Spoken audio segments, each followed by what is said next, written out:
Welcome, everybody, to Learning with Belvista Studios. This is our podcast where we basically it's a selfish podcast because it's always people that we're curious about that we get to bring on and learn from. And today I have a guest, James. And James, I want to recognize you before I begin. Number one is you have been a lover of our content for a long, long time, and you are so interactive and generous and kind with the words that you share and everything that you put out there. And that means a lot to the team and I, that people are actually like listening, which is really, really awesome. So thank you. Like this way, I know I've said it to you multiple times, thanks for choosing to learn with us, but here, thank you for choosing to learn with us. But the second part of that leads on, I only see really what you interact with and share from our content, but it's not just a share and a like.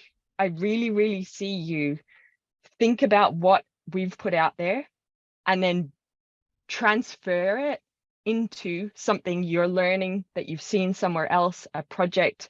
You're always constructing it or linking it or aligning it to other things.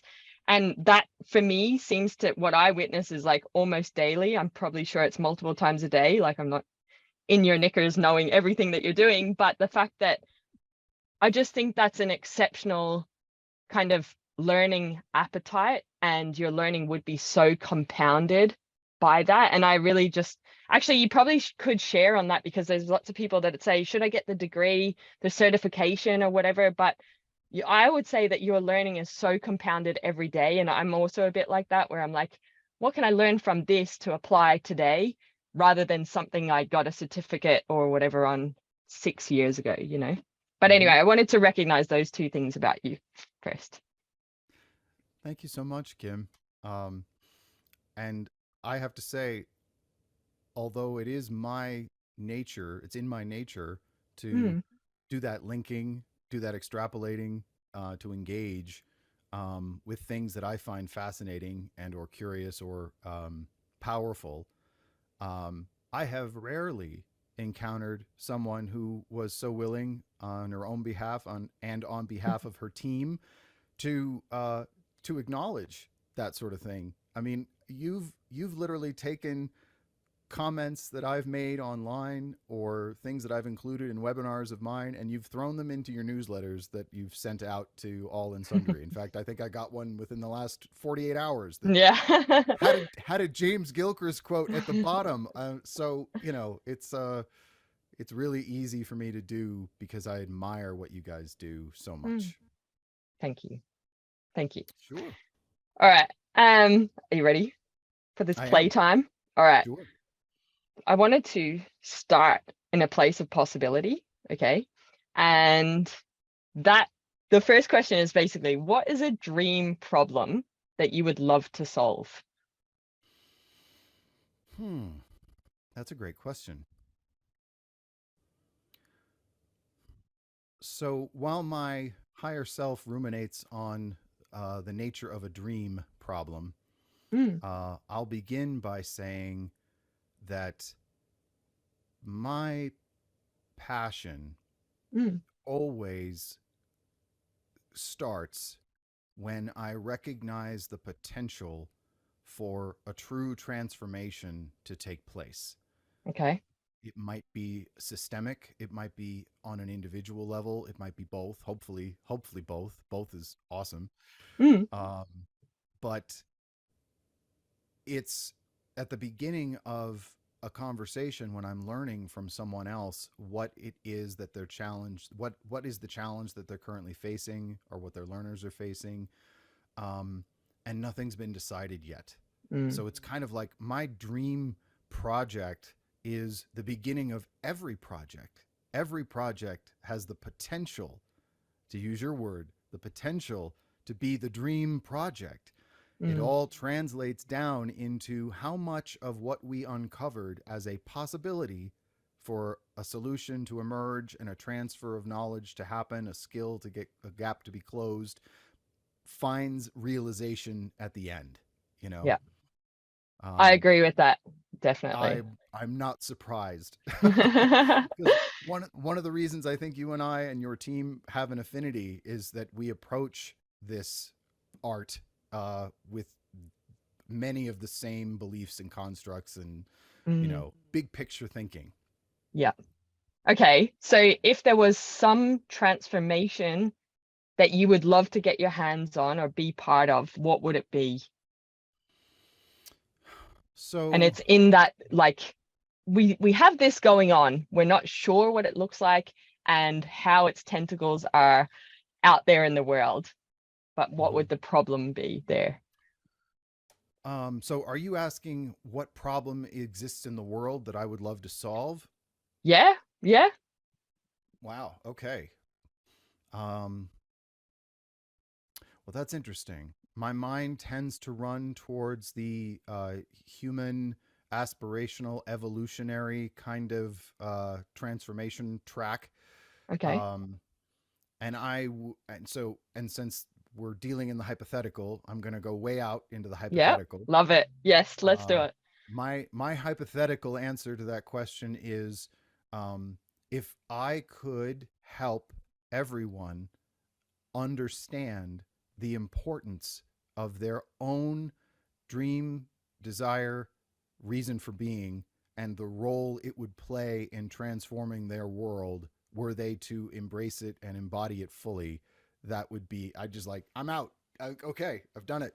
I've done the Yes. most important thing that anyone could possibly do, you know? Yeah. Um, on a more practical level, uh, I've always had an affinity for science and technology, and especially space, um, where the two meet Okay. in a very practical way. Space exploration is something that I think if I'd had the math skills, it would have been an amazing journey to go on. Find Yeah. myself in a control room somewhere, figuring out how to turn the spaceship to take a picture of something that no one's ever seen and send it back to Earth. Yeah. Okay, I love this. This is going to work. I want to use this as a case study to walk through some kind of experiments together, okay? And almost Fabulous. like role model, like just bounce ideas and possibilities so that we can inspire people. And let's go, I'll kind of contain it to like an organization has said to you, we love our people, we see we appreciate um, investing in them, James, because we want them as the human being to be the best version of their self.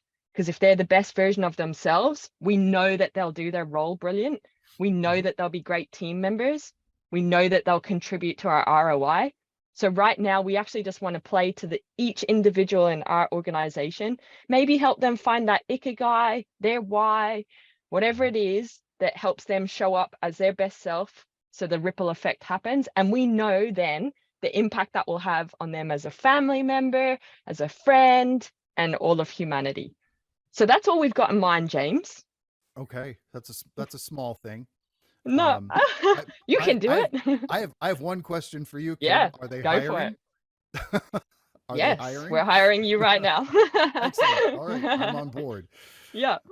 Um, so with that in mind, you have your dream team, right? You've been brought on as the person to lead the dream team, whatever skill set you need, Mhm. they're your problem solvers. How might you start approaching this problem? Well, it's interesting. This is the second podcast I've been on today, and Okay. this question of understanding how to start is it's a great question, and it was something that came up on earlier today, so that's why it's in top of mind. Yeah, Uh, cool. and I think you'd agree that sometimes the best place to start is at the end, and certainly with the end user, right? Mm, I feel like you and I and Belvista Studios share a lot of things, as I've already said, a lot of ideas. And one of the things that I'm always impressed about with the content that you share is that you are always taking an approach that is opposite to the content first. You are mm, always from the reception of the information and the person experiencing the learning first. mm. Very human centric, right? I think that's language I've seen on your posts. And so for me, in your scenario, I feel like the most important thing is to begin by talking to the people that you care so much about and that you want to help and that you want in turn to then, reap all the benefits of this project we're beginning to do, right? There's no point in beginning this process if the motivation for it and the goals for it aren't coming from those who are going to be benefiting directly from it, right? Love that. Yeah. Yeah. And if I have that dream team, then they Yep. are undoubtedly uh, the equivalent of a cross section, a slice, if you will, of the rest of my organization, right?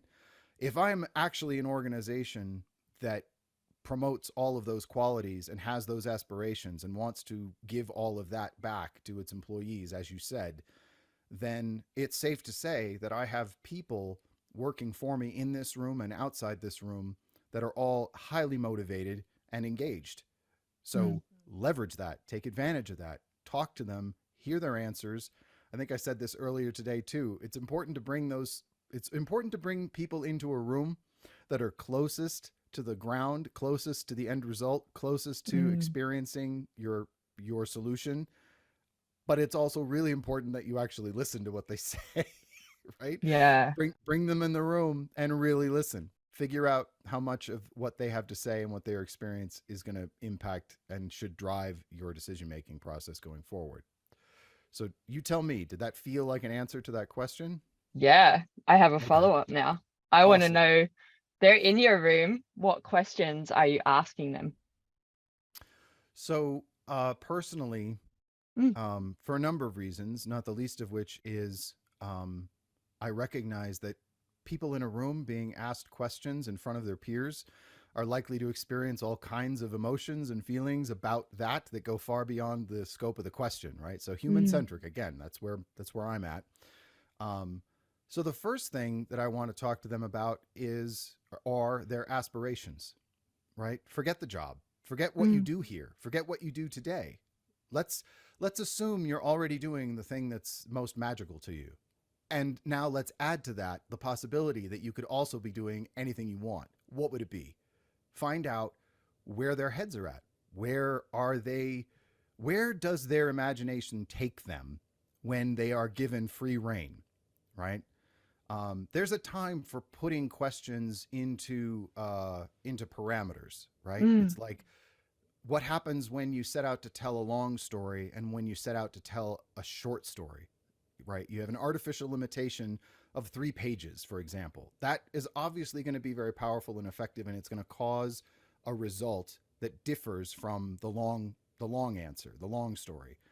I'm a songwriter, so songwriting is a very short form. You have to be very good at figuring out how to make a big impact in a limited amount of space.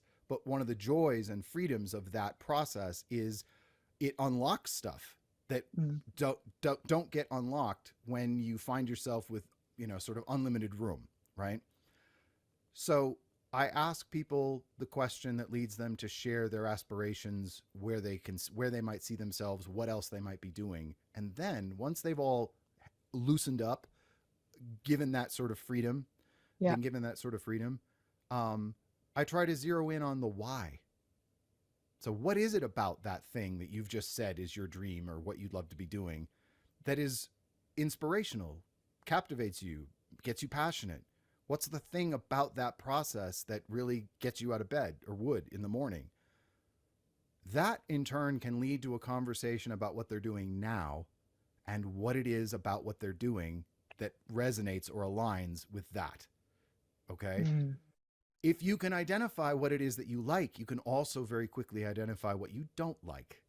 And as soon as we have that contrast, we're off and running. We've got something to work with.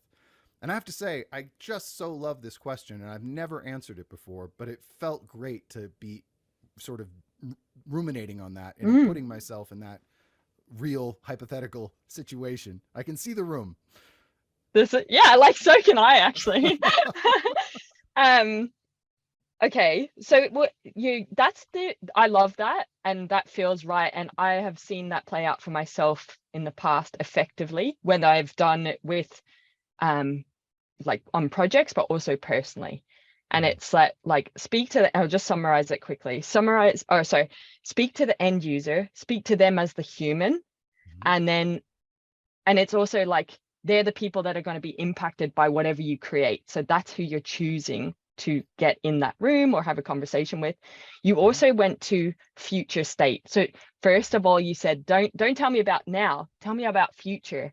And you used language that opened up that thinking, because I think it is quite hard for people to get from, oh, I've just rushed from this thing and now I'm here and now you're expecting me to do this and I'm not in the right frame of mind and I can't do that. But you used words like imagination, aspiration, passion. And as soon as you kind of started doing that, yeah, I was like experienced the opening of like, oh yeah, what's mine? And then I love how you said, okay, and what is it about now? Like the why, so that you could link. You basically made your current state to future state link. And Mm-hmm. now you almost like on a very shortcutted um, pathway, you basically have the learner journey, which is really cool. Yeah. Uh, that's cool. Thank you. Um, Thank you. was Yeah. there, if there was, so that's in the room, and you did talk about like how the group might show up. Would there be any questions that you might, that room experience and group experience has happened, you found out that information. Now that we're, because you're kind of experiencing it yourself now Mm-hmm. in your in your land, um, do you feel now that you might want to follow up individually one-on-one, and what questions might you have revealed themselves to be asked now? Yes. Again, great use of the interview question to unpack the reality. Right. We're talking about a hypothetical, but we are personifying it in as real a way as we can. Right. Mm, Um, as an actor, behaving realistically in imaginary circumstances is something that's near and dear to my heart, and it helps me to place myself in uh, and immediately start feeling the reality of a hypothetical, right? So, as I mentioned when I started to answer the previous question, that I knew by placing myself realistically in this hypothetical scenario that it wasn't enough to focus only on my question. It was I had to think about the person and persons to whom it was being asked, and not only that, yes. but their actual circumstances, which is they're at their job, they're in front of other people, they're in front of me, and and they don't know what to expect. So I take all of that into account, and absolutely, I know that no matter what wonderful conversation might come out collectively or not as a result of my best efforts, Mm, there are going to be those who are holding something back. They're holding something back because, as this is a new situation, they are understandably mentally testing the waters. So much about expansiveness is related to a feeling of safety, is mm, related to a feeling of the ground being solid under your feet, and certainly in trust, right? I can think of a lot of examples where I've been the person in the room in front of my peers being spoken to by someone in charge who that had an mm, idea and a vision and wanted everyone to embrace it. And although I happen to be someone who tends to rush in where angels fear to tread, uh, I've had lots of conversations with people after the fact outside the room who've told me what they didn't want to share or how they felt about that experience.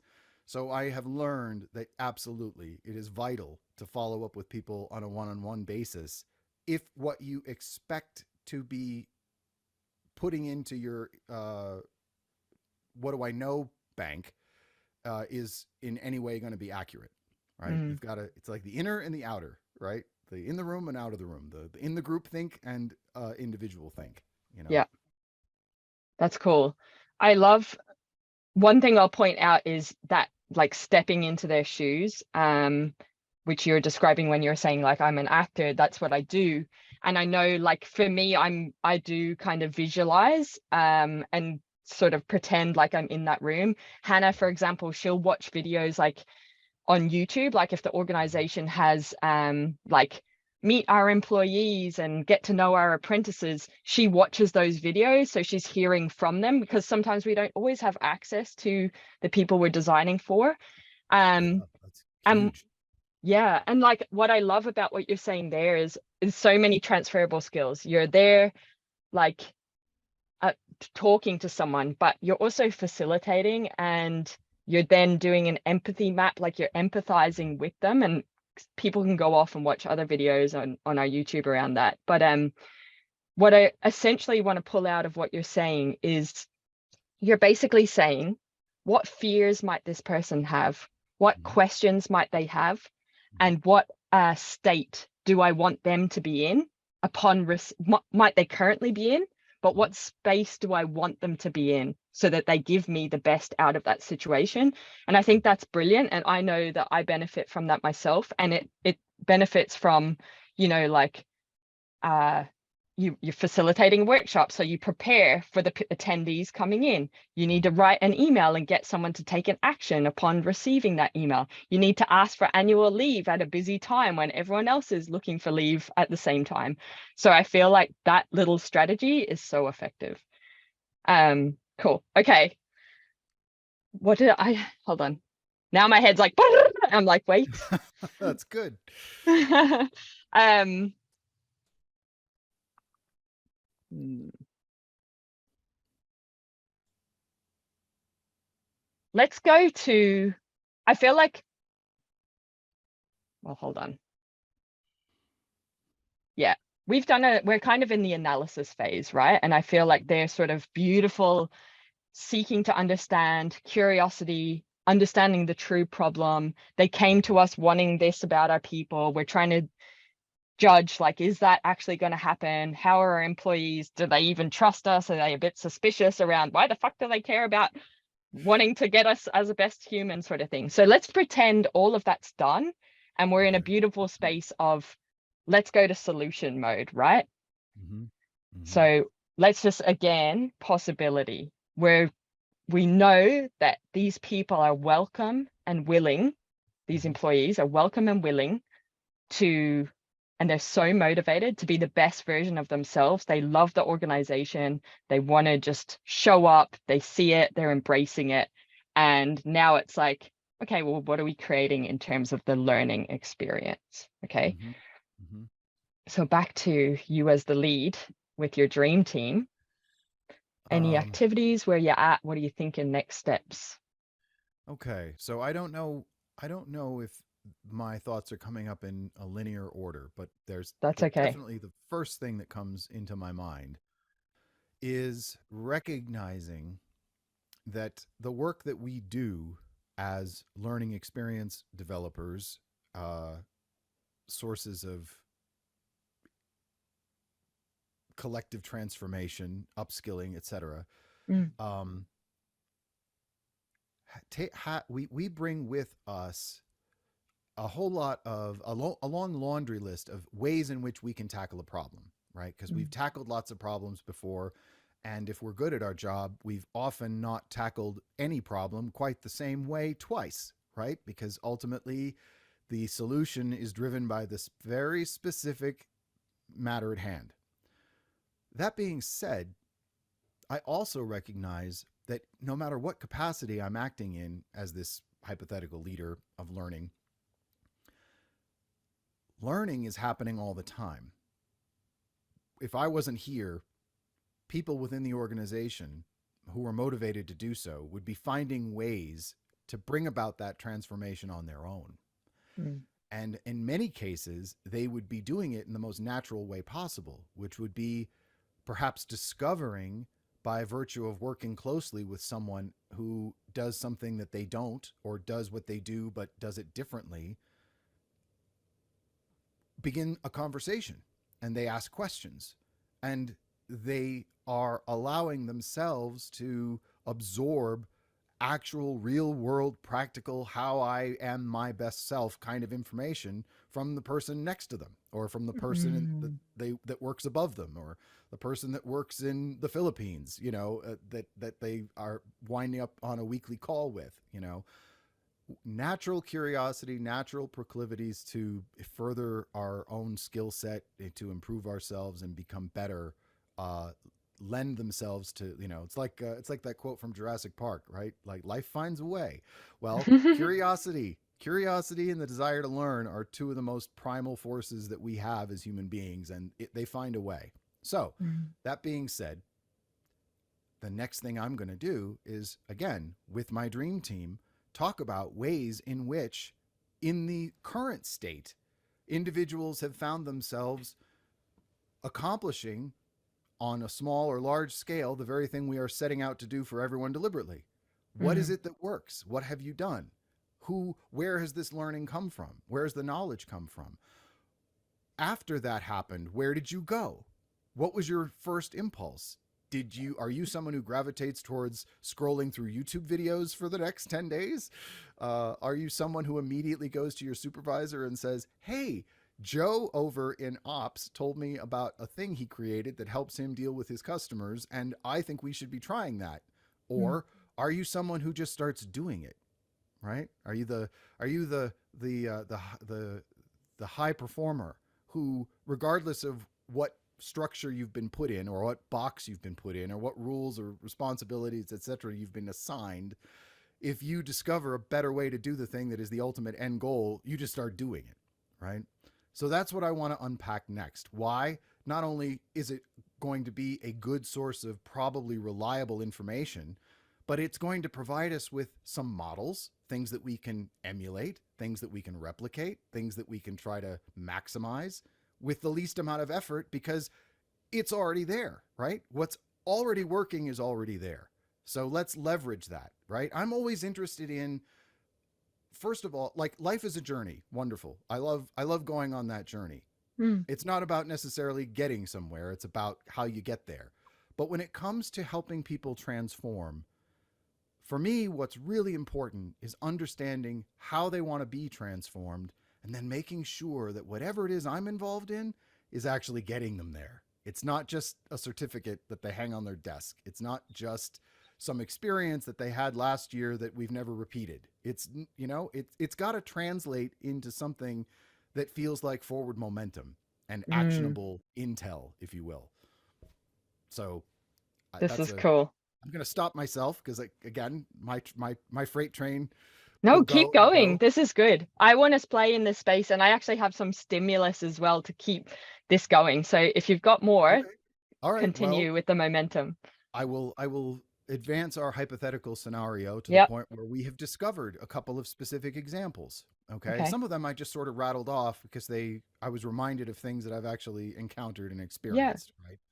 Um, but let's say we've unpacked a variety of examples. One involved uh, another employee being generous enough to just spend time out of their own day and walk their counterpart through something that they didn't know how to do. Right? Very generous.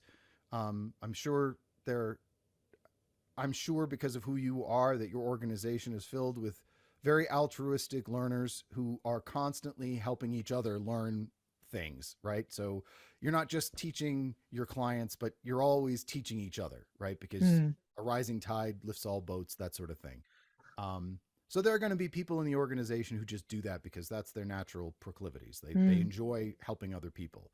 Um, so we're going to ask that person who, was brave enough to volunteer that they'd had this experience. And we're going to dive into that a little bit. And we're going to find out what it was that the other person did that actually what made the biggest difference. Like, what made the aha light bulb go on, right? And then we're going to talk a little bit about ways in which what happened next was facilitated by elements within the organization, right?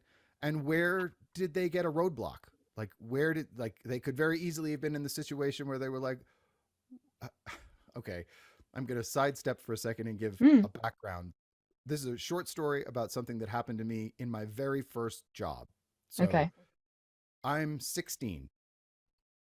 I don't have a car. Last year. Okay, cool. It's Right, fresh on right. your I don't have a memory. car yet. Yep. Don't have a car yet.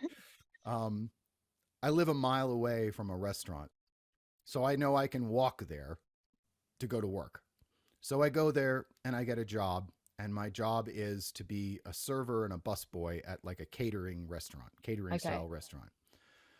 So they have all kinds of large banquet rooms and outdoor spaces where they have weddings, receptions, and parties and that sort of thing.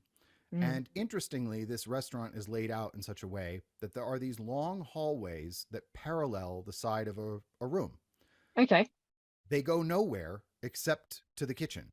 So they are not doors through which guests go. They are Right. ways through which your servers sort of enter and leave the room.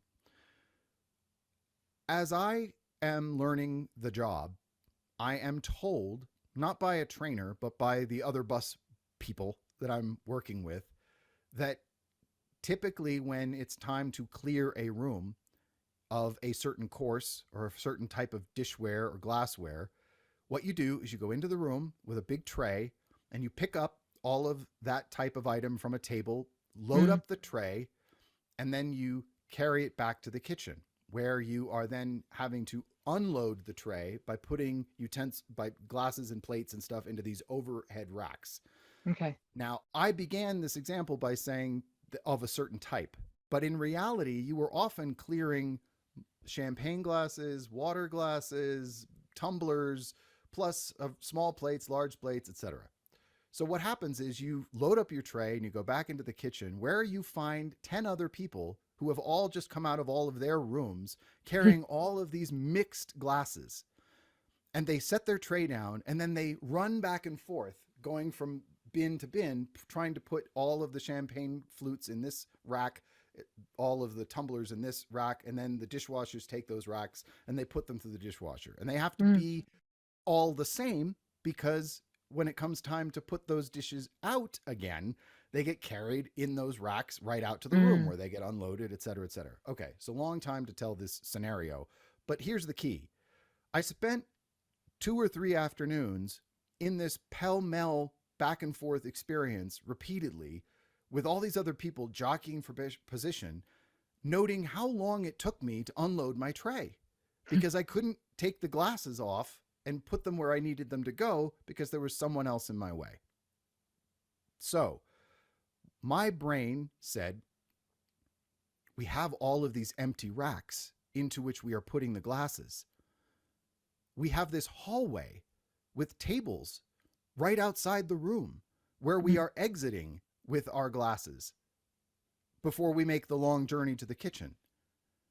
Wouldn't it be faster all by myself alone, standing in the hallway next to these racks to unload my tray?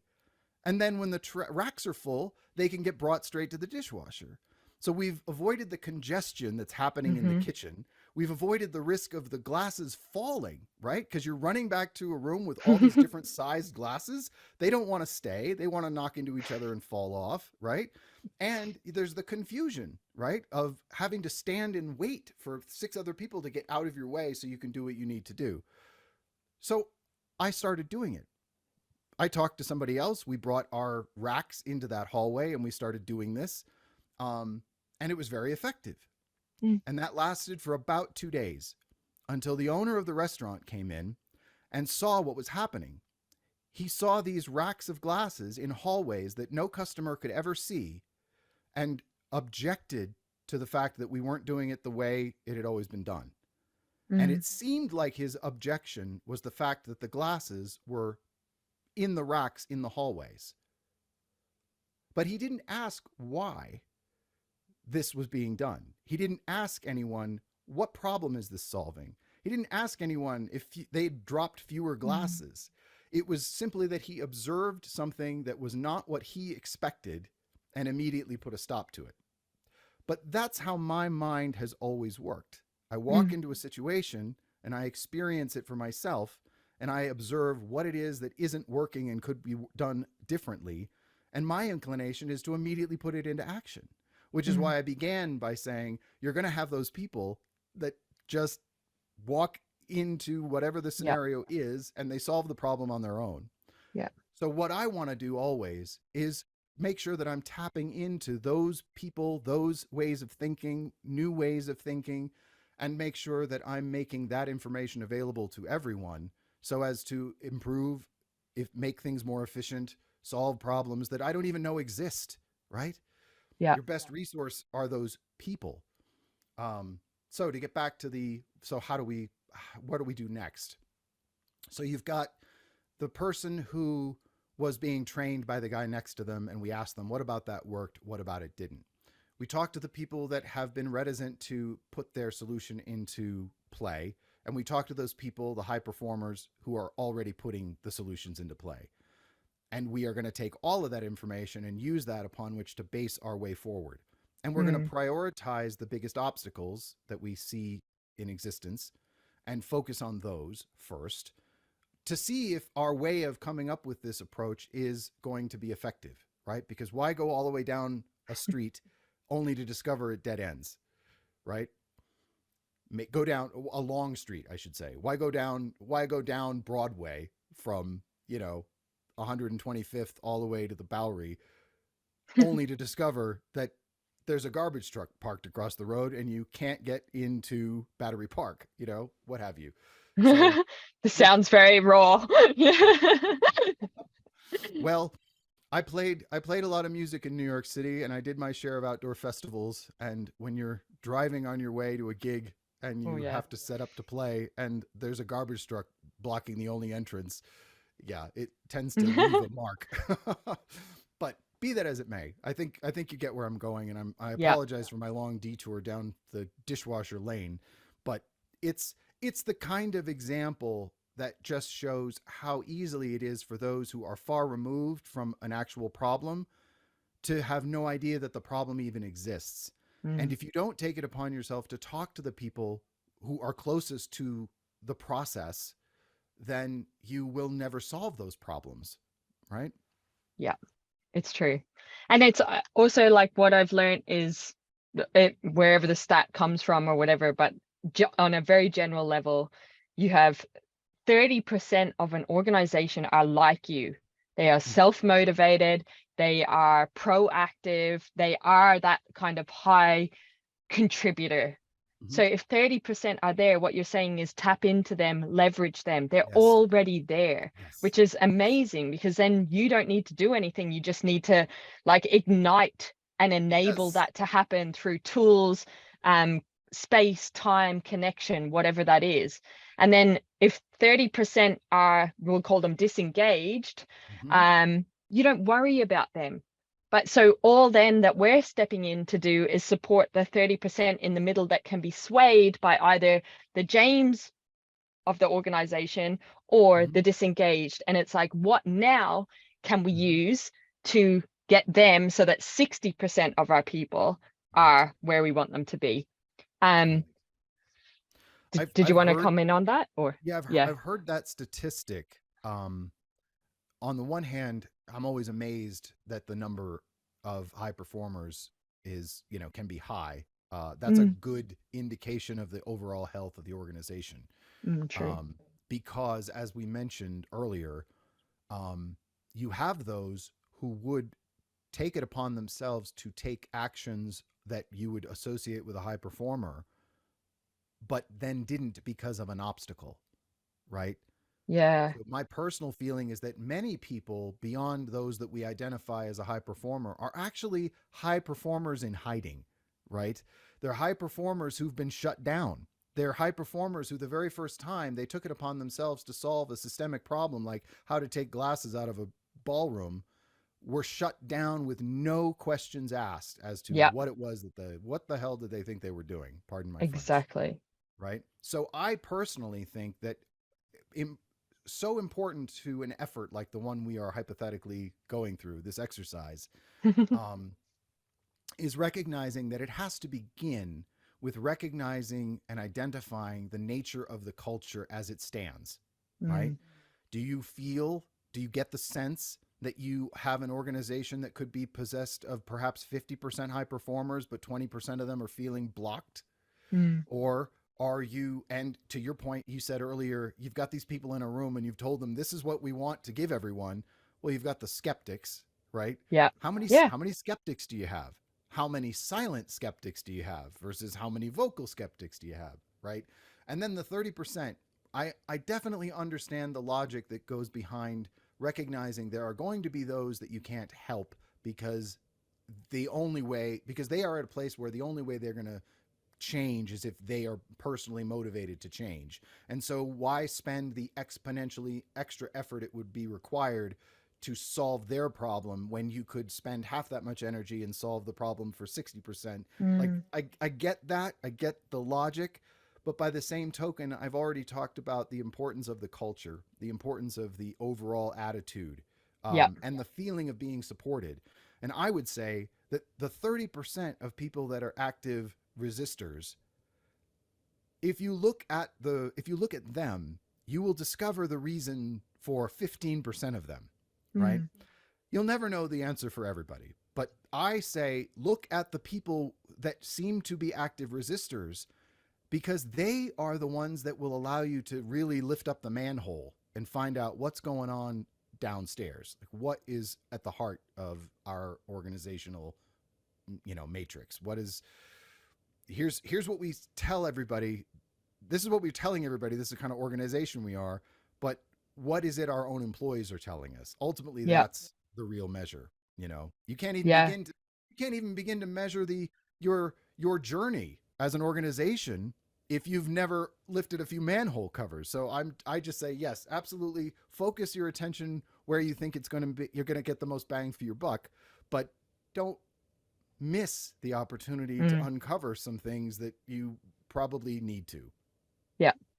And I appreciate that, like how you've explained that, because even when I was listening to your the story of your first job, what I think about is you had someone so willing. And sometimes we sit in our roles trying to solve a problem and understand it, and we're like, we're different from them, and they're an employee, and we're looking for the high performer, and what do they look like, and they're this perfect human and they look like this, and we kind of categorize people. But a lot of the time, well, now I feel, because we've got two of us right here, so like, hello, we're at 100%. But it's like a lot of people in our role are like, of course I would do that. Of course, if I was in this situation, I'd want to help my colleague. I'd want to do this. I'd want to, it just seems so easy. Why isn't everyone else doing that? So if you're even thinking that, it's that thinking that helps you empathize, like you said earlier, around like, they're out there as well. So don't think of it as an us and them. And then it's also the people where you're saying they're a bit resistant and like what's down in that dark murky. And I don't want to like label and make them evil versus good kind of thing, but it's just more places to be curiosity. But for that, what I'd encourage people, and also for myself, is what is a thing that I hate? What is a thing that I resist? And what would, going back to what you said earlier, what's my future? What would make me care? Why would I change? Why would I be motivated to care about this? So that you can get out of your head in what you're constructing to be able to kind of, I feel like the visual that's coming up for me is like, if you're like, I can't remember what they call it, like where you have the, like, you're looking for gold or like opals or something, and you're like shaking the sand, and then the gold like comes up through the little thing, and then you're like, I've got it. I feel like that's what our role is to do, you're is panning and you're sifting. Yes, that's what I feel summarizes that aspect of this conversation. I like that. And I would say to your topic of your notion of like, categorizing people, I would say to anyone watching this, the idea that you're categorizing high performers, people who could be high performers, and people who are resistors, that is kind of a dangerous presupposition to make. Okay.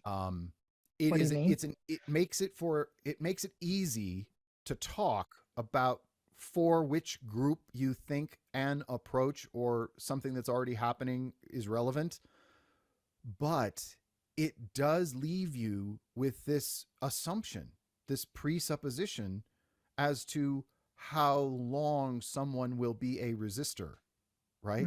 The reality is, you could find a resistor is resistant because of one thing, and it's a thing that is actually causing problems throughout your organization. It might be how managers have been allowed to talk to their people, right? Mm. It could be anything. But those people who are willing to demonstrate through their behavior and their resistance that there is something wrong, they have integrity. They have a quality that is exceedingly valuable, in that if you can get their trust, if you can establish trust, and you can learn more about what it is that caused them to be a resistor, Mm. you have the largest gains potentially, right? I mean, we've already said high performers, one of the reasons we call them high performers is because they manage to get the job done well, no matter how many obstacles you put in their way. But hey, guys, wouldn't it make a hell of a lot more sense to put fewer obstacles in the way, or Mm. identify what's causing them to need to be heroes? Heroes, right? And this comes back to storytelling, Mm. right?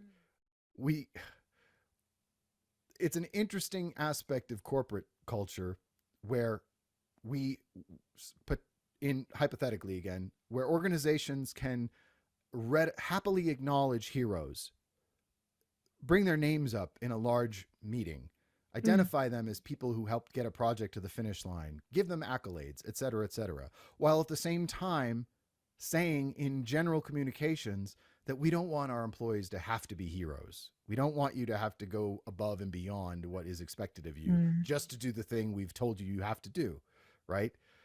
But how often do organizations have that dual message? How often do we find that happening? Mm.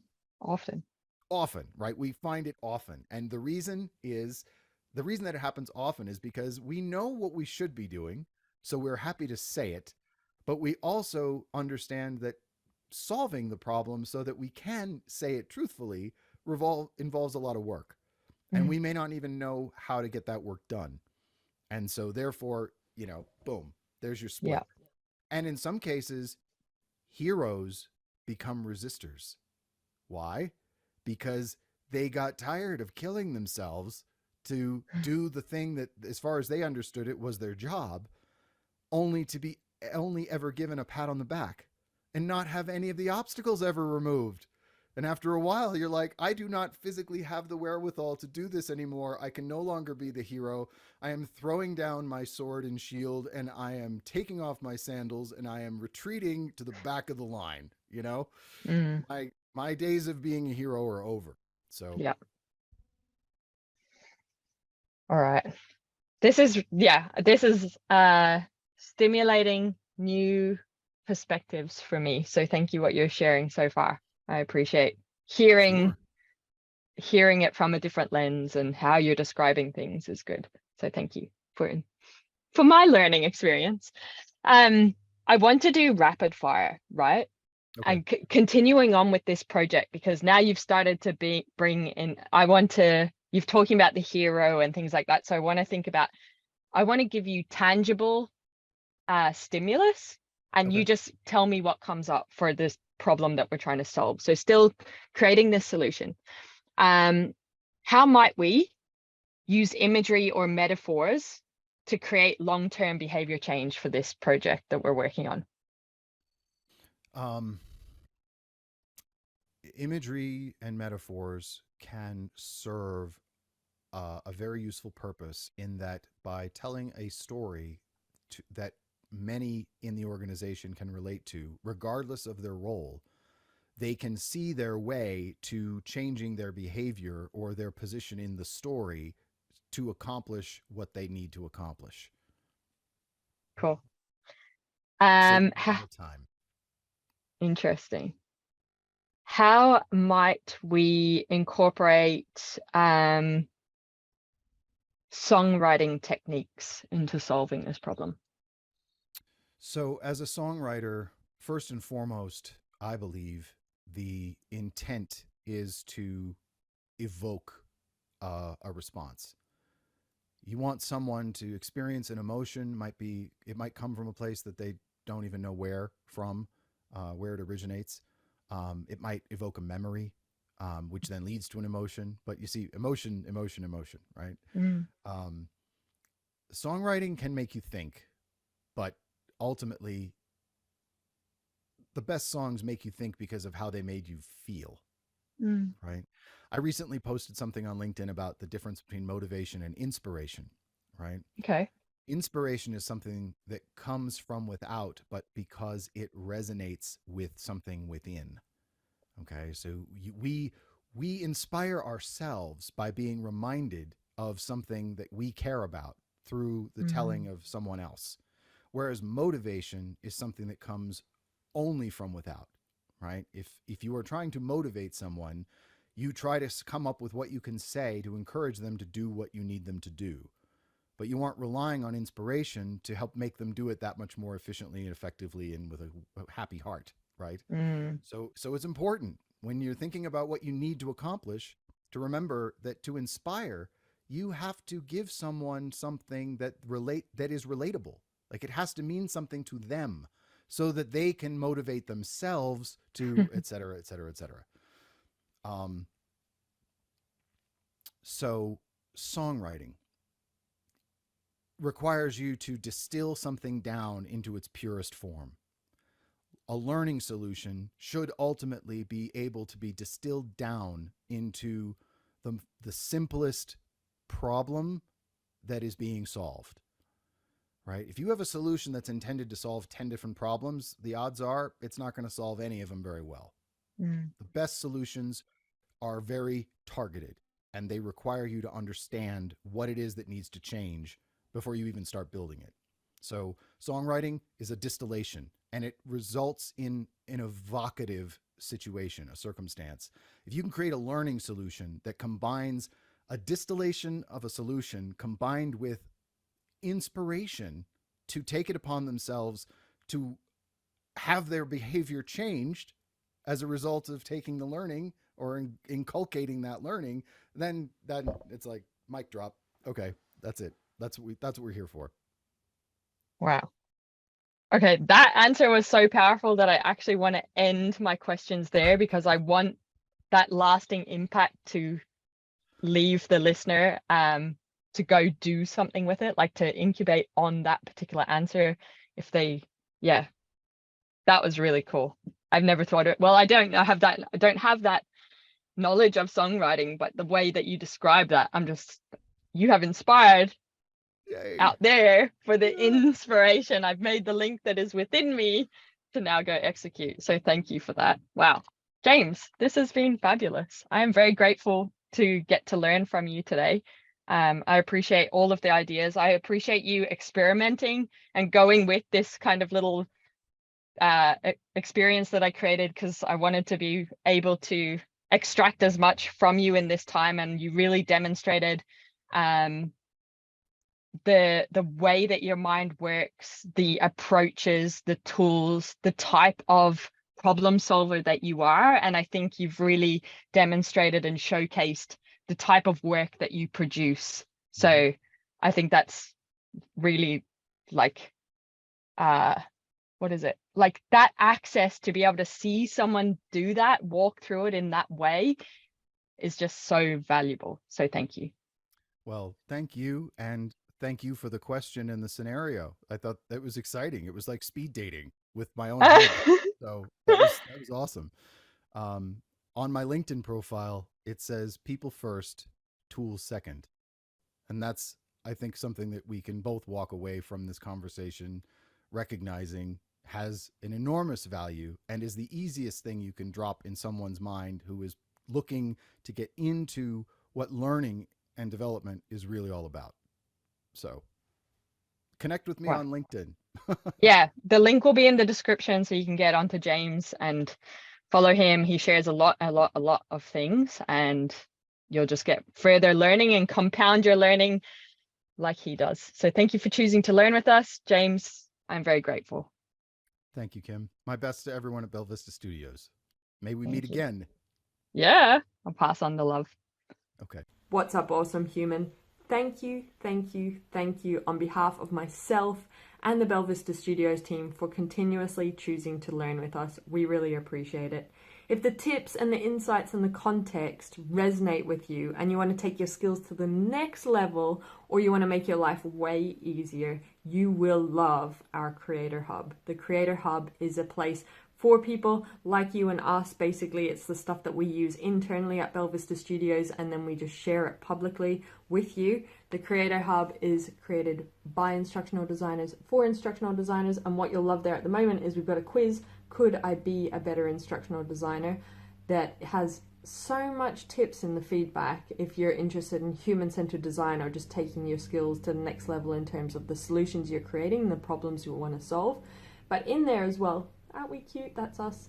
But we've got the coaching courses, freebies, give us gratitude, and also we've got some templates. And basically they're always around the lens of learning experience design, instructional design, and e-learning. So a human-centered design focus is very much what we're about at Belvista Studios. So putting your learners at the heart of a solution and creating something for their needs. So there's the human-centered design stuff, and then we've also got the business stuff. So this is the stuff they don't teach you about when you want to become a freelancer or a consultant in the instructional design world. So go check it out. The link is in the description. You can check out everything that is available for you.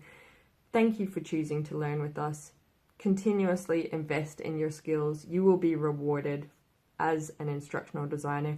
Share this stuff, share it with other people, because when we are better instructional designers, we create better solutions that create better humans, that create a better world. So we have a very important role, and I'm excited to be on this journey with you. Have an awesome day.